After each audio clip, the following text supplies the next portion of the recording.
Barcelona are looking pretty good. Real Madrid, should you be worried? But why is my money still on Atleti? Let's talk about it.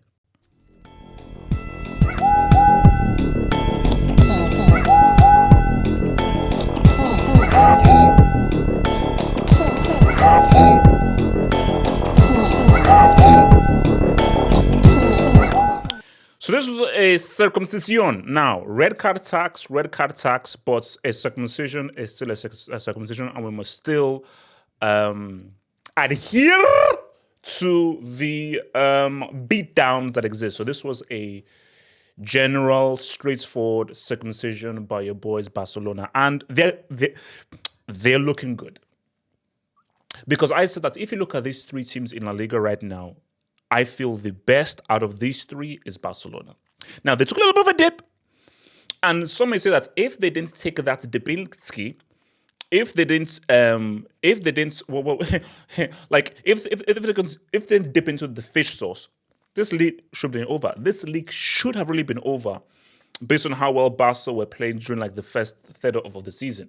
So, and that's a run they went on when they didn't win. It was very unexpected. But then they found their way, they found their groove. And if you were a betting man, you would say Barca should pretty much say, what's up? Because the passing game is back, the moving game is back, offside trap, everything, chemistry is all popping off. Although they need to adhere to Atleti. They need to adhere to Atleti, who seem to have gotten the better of them twice already this season. So, but the fascinating thing about this title race is, yes, Barca are the best team. They're playing the best football right now, and you would feel in all of the Europe's top 5 leagues, you would say Barca are the best team. But the best team doesn't always win, because it's all about getting results and grinding out results. So it's like the football is sexy, the football is top, the football is tier 1. But there is no point in playing sexy football with ultimate stash if you don't bring home the cookie. There's no point in going to the cookie jar if you don't take the cookie. The cookie jar is cool. We need cookie jars to play the cookies. But without taking the cookie, what's the point of the cookie jar?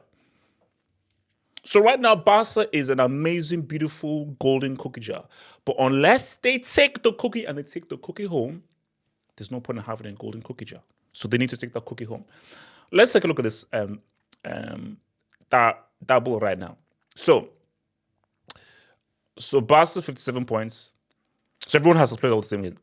Look, Barca 57, Atleti 56, and Real Madrid 54. Shout out to Miss Smallwood. Respect success match. So we need to shout out to my girl Miss Smallwood. So my chica says respect mathematics, and this is still very much a fair title race. Unlike in some other leagues, not naming any names, Churchill. It's pretty much already over, but with this, it's far from over. But guys, look at that. Look at that goal scored. 71 goals. That is insanity. That is absolutely insanity. Like, on like a side note, we have to give Flick credit. How much he has improved this team from last season is insane. Let me get it. Javi got his badges from the deserts next to Paul, Atreides, and then Arrakis. But put the Arrakis metric to one side. How this team has gotten to like the 6th, 7th level from last season and just how much he has improved them is amazing. We have to put some respect on Flick because this right here is coaching. This is a talented team, really talented, and of course the players have to execute. But if you're a football aficionado like me and like all of you guys who are watching here, this is coaching. This is great, amazing coaching. And Flick has just gotten these guys playing some excellent football. Like, it's high risk, but the outside trap is working. But the chance creation that these guys have where they can hit you from all angles is absolutely insanity. So you have to take a step back and say, the Flickster, I see you. I see you! Like those Navi in the freaking Avatar. I see you. You've been doing that thing. What's it? Wunderbar for boy Flickinski. But guys, here's the thing. I'm stubborn. I'm so, like, basically, like, because, like, so basically, I'm I'm the baby of my family. There are four of us, and I'm the last child. I don't think I was actually intended, because I came somewhere afterwards. So it is what it is. So I'm lucky to be here. Thank you, Mama. Um, but being a last child, you tend to be very stubborn. You're always competing with your older siblings who are faster than you, stronger than you, and you always feel like you can compete. So I was always very, very competitive, very stubborn. And in my stubborn nature, I'm sticking to what I said before this league. I'm still sticking with Atleti to win the league. Now, if I was a betting man now, if I was advising anybody, I would say Barcelona. Just about. But I'm still sticking with Atletico Madrid. And as good as Barca have been, as amazing as they've been, I still feel that there's a loss there. I still feel there are points to be dropped there. Same for Atleti, same for Real, who I'll get to. But there's been a debate as to who's been the signing of the summer. And I think there are just two names that can be discussed. It's Olise for Bayern and it's Alvarez for Atleti. Now, as of right now, you'd say Olise because he's been outstanding. And if you compare Olise to the guy who needs to go to Fat Camp, Gnabry, you just know how badly he's been needed in that team. And I think that basically, because really, Olise, he hit the ground running. He was amazing from game one. Alvarez, it took a bit of time. It took a bit of time for him to really get going. But what you're seeing from Alvarez is he's scoring important goals. He's scoring important goals. I told you guys, I don't care about stats padders. I'm not a Harry Kane merchant. Stats padders are cool. We need stats padders. But what we really talk about, the people who we appreciate, are the guys who score those important goals. Give me the equalizer. Give me the winning goal. Give me the goal that needs to put us in the ascendancy in the game. And that is what Alvarez is now starting to do. And what I'm just looking at what Alvarez is doing, I just feel this guy is going to be very important and very crucial for Atleti in this league. So it's going to be tough. It's going to be hard. And I do believe Atleti and Barca play each other again. And we all know what happened when they played each other earlier in the season with that amazing last gasp winner by Atleti. Don't count Atleti out. As long as they have Alvarez, don't count him out. And bro, I told you, once what I saw this guy do at the World Cup, I was like, this is a superstar. Alvarez is not a guy that should be on the bench. I respect what Erling Haaland is, and bro, I respect that Norwegian tree trunk. Guys, without trees, we can't live. We need nature. Nature, what's up? Mother Nature! So respect Mother Nature. Tree trunks are needed. I love trees. What's it called? What's it called? Tree. But with all due respect to the Norwegian tree trunk, here's what it is. Alvarez should not be the bench player for anybody. He's a starter. Okay? He's a starter. You know what's called starter, main course? He's a starter. And I think that what you see right now is why he should be a starter and he should be a first option for any team. He should not be a bench player for any team. And he's just proving even to Pep and to guys that, no, this is why I'm that freaking dude. So before we figure out who is the best signing of the summer, let's see how the story ends. Let's see how the story ends with Bayern Munich. Let's see how the story ends with Atletico Madrid. Because as much as there's a La Liga, there's a Copa del Rey, and there's a Champions League as well.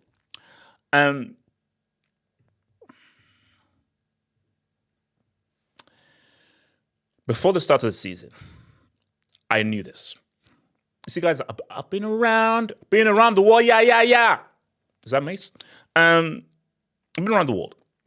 And being the GOAT analyst of this thing called Fishnet Ball, it gives you knowledge. And the knowledge it gives you is I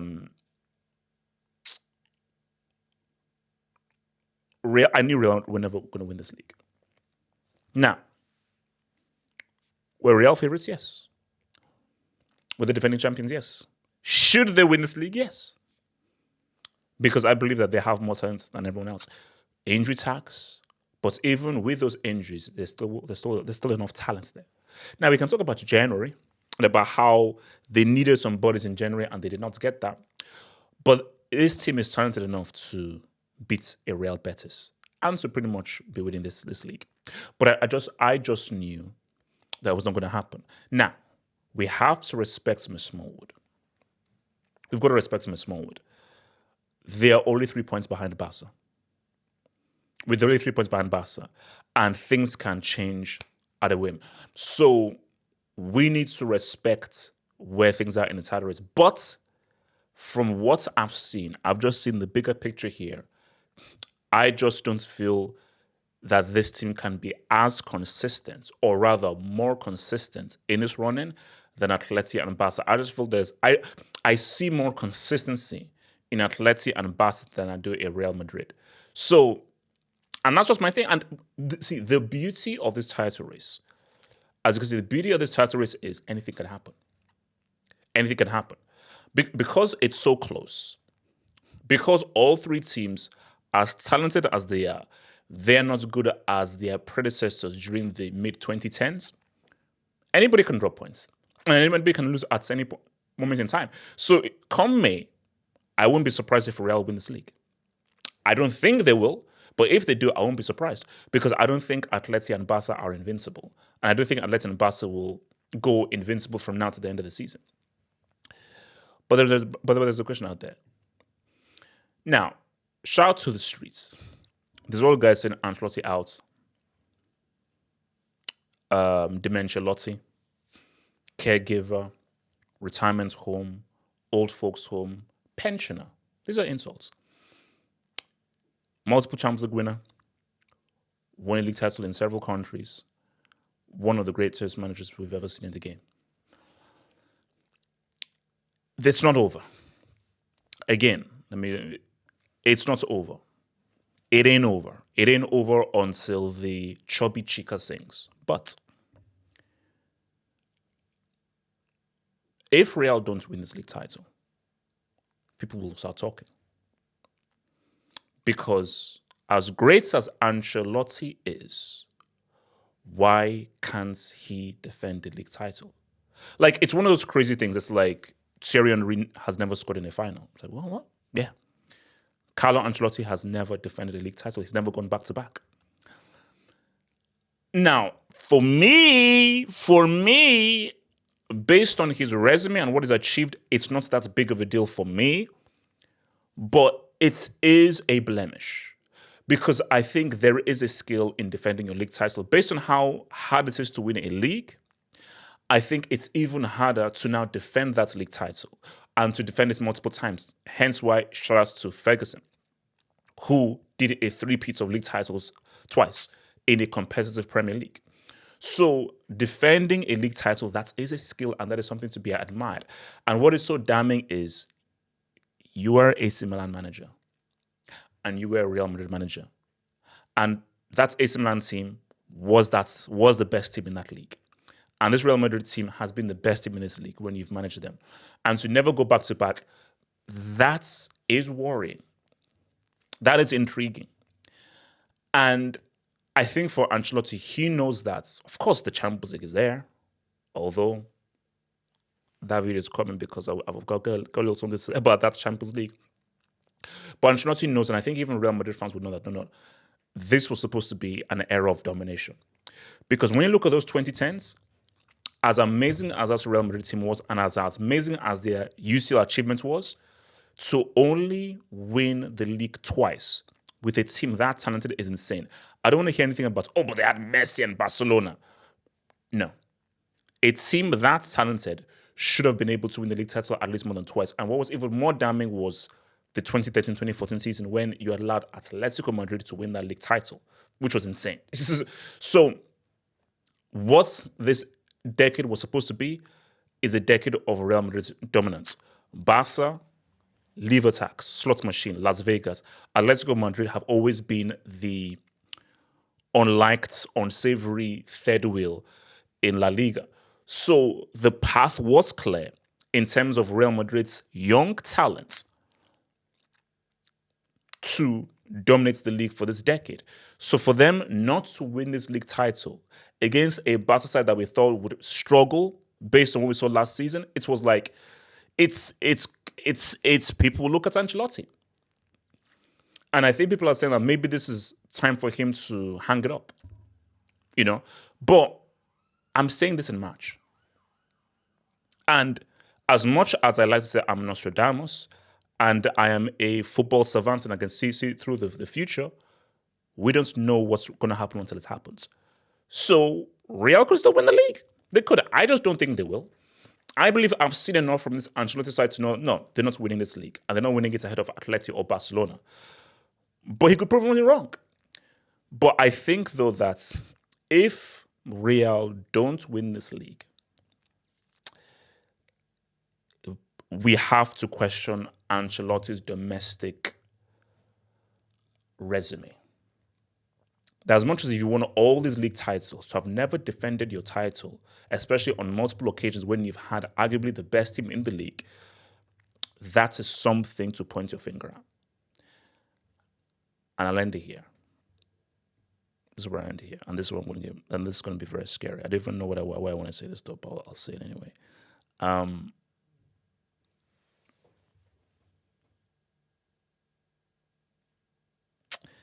If Real Madrid go trophyless this season,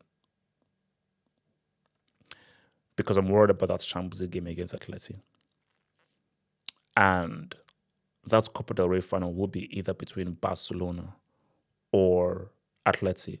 And let me even add here, if you're Real Madrid and you pull up to Perez's office with a Copa del Rey Mysterio, Perez will slap in the face and throw you out the window. And I think Perez lives on the 12th floor. So, it's a long drop. It's a very long drop. He's throwing you off the 12th floor of the window.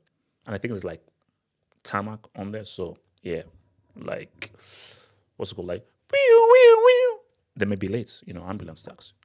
9999999. But I'm worried that my worry is Carlo turns up at the end of the season, either trophyless or with a Copa del Rey Mysterio. And if that happens, think about becoming a Football Hut member. If you're a desktop merchant, just click on the join button below, over here. Or if you're a mobile phone merchant, just click on the join button below the video over here and join the true elite content crack addicts. Peace.